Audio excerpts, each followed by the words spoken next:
Hi! Welcome to this short and simple video. This year I traveled across the country visiting all the fabric shops I could find, and this is the result. So lean back, enjoy the pretty pictures, my massive hoard, and the funky free music.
Starting off with the cotton fabrics.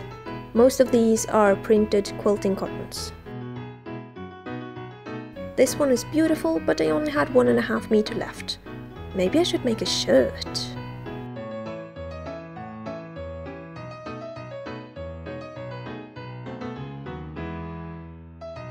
This cute little cat print I bought 60 centimeters of.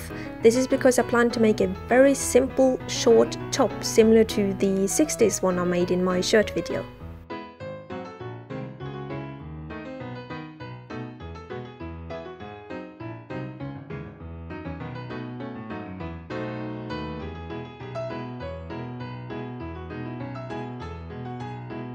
This was a lot with 1/2 meter swatches from a collection inspired by Alice in Wonderland, and it was absolutely beautiful.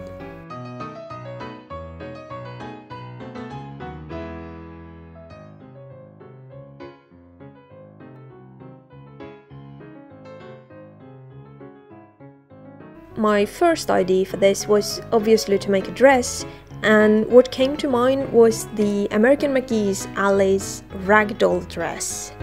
Now the fabrics in this dress doesn't look anything like the ones that I bought, but in this collection there were many striped fabrics that did look similar to this. I kind of regret not buying them.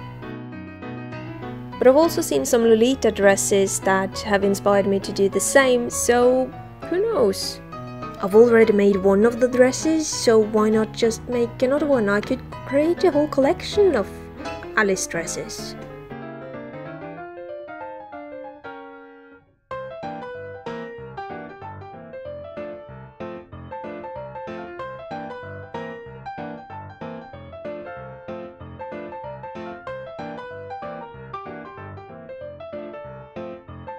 I've been looking for this type of fabric for a while. This print is surprisingly difficult to find, so when I finally found it, I bought the rest of the bulk, which was about 4 meters.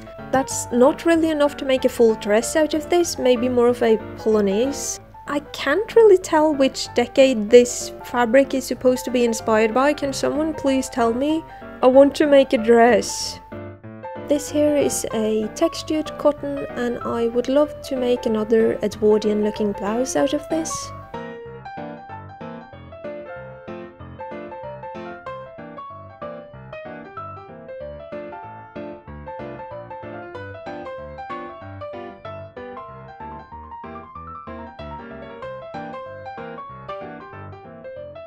I'm certain this is a mixed fabric. I haven't really tested it yet. It was supposed to have some wool in it, but I'm doubting that. Anyway, it looks absolutely gorgeous. I walked past this once in wool and I didn't know what to do with it, so I didn't buy it and I've regretted it for years. So I found it, I'm gonna buy it. I want to make a suit. How about that?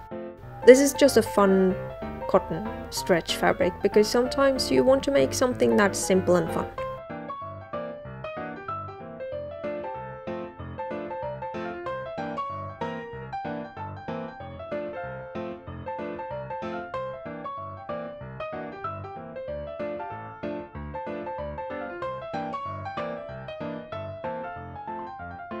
Moving on to linen. This was a piece of fabric that I found in a thrift shop, and I like to collect these scraps. It's a very sturdy fabric, so I'm probably going to use it for interfacing or something like that. This one is extremely lightweight and 100% linen. It was kind of cheap. I have no idea what to do with it. Please tell me it's beautiful.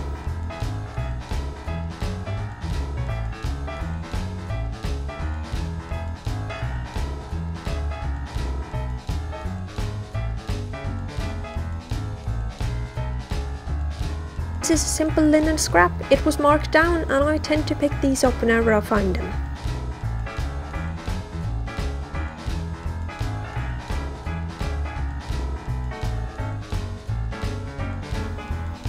A beautiful printed 100% linen. I ended up getting 3 meters of this. Half of it I got for free. That's because there were damages to the print of the fabric, but that was only in one end of it, so I still have a lot of fabric that I can put to good use.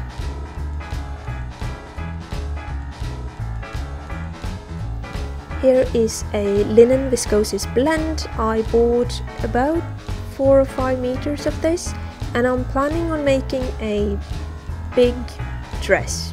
It's a big dress, and I'm gonna make a video about that soon if I can.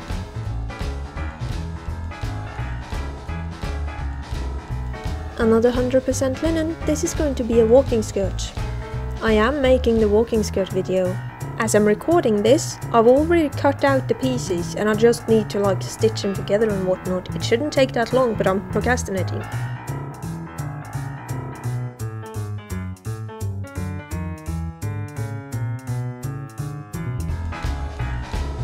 If you have any recommendations for what I should use these fabrics for, leave a comment, please, I need them.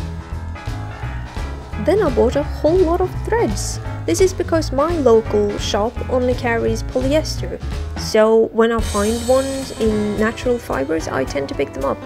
Here is a mixture of mostly cotton and silk, and I think I have one linen in there somewhere. I also found some marked down buttonhole twists in silk, so obviously I snatched those as well.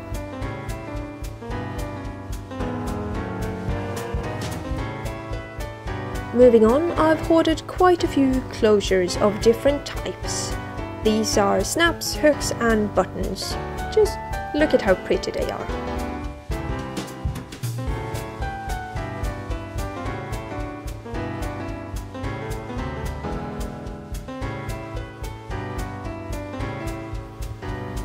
I really like it when they allow you to bring the containers for the buttons as well.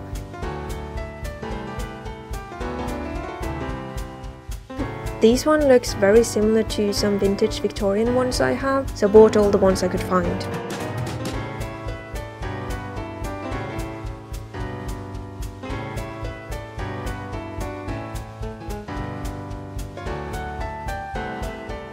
Looking over this, I was very certain that I was missing out on some of them, and yeah, I am still finding buttons in my pockets from this trip.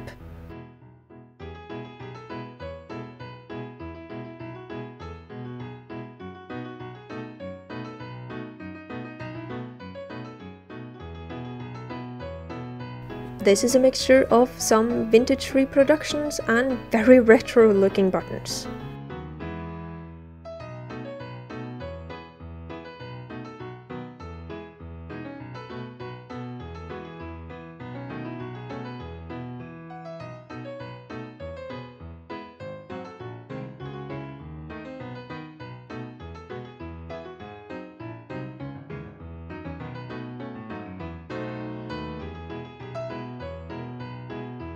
Then everyone's favorite category, or so I think, different types of laces that I found. It seems like you never find the perfect lace for a project you have in mind, so that's my reasoning behind hoarding a lot of them, so that I can always have them on hand when needed. I measured all of them and wrapped them around cards, and this is how I'm going to store them.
This next category, I couldn't figure out what was called in English. It's not really ribbon, is it?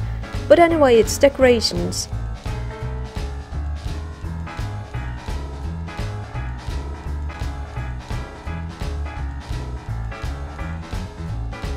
I don't really use a lot of these, but these black ones looked perfectly vintage. I love them. And that is the end. Thank you for watching through. Do you have any projects planned for the future? Let me know. Anyway, at the end here I just wanted to show you how I mark my fabric swatches. I put them in this folder thingy. I don't really like cutting out the swatches before I've used the fabric, so I instead just mark up where I'm going to put it.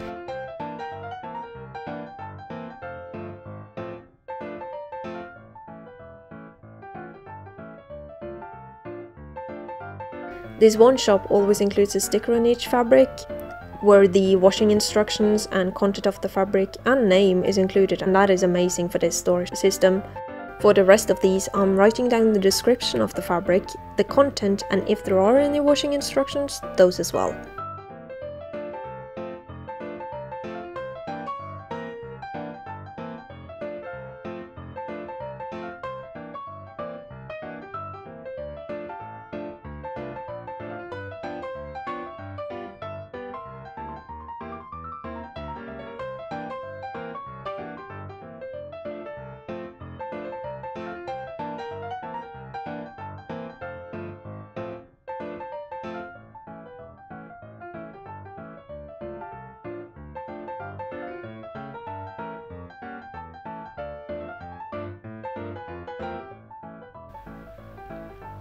Until next time.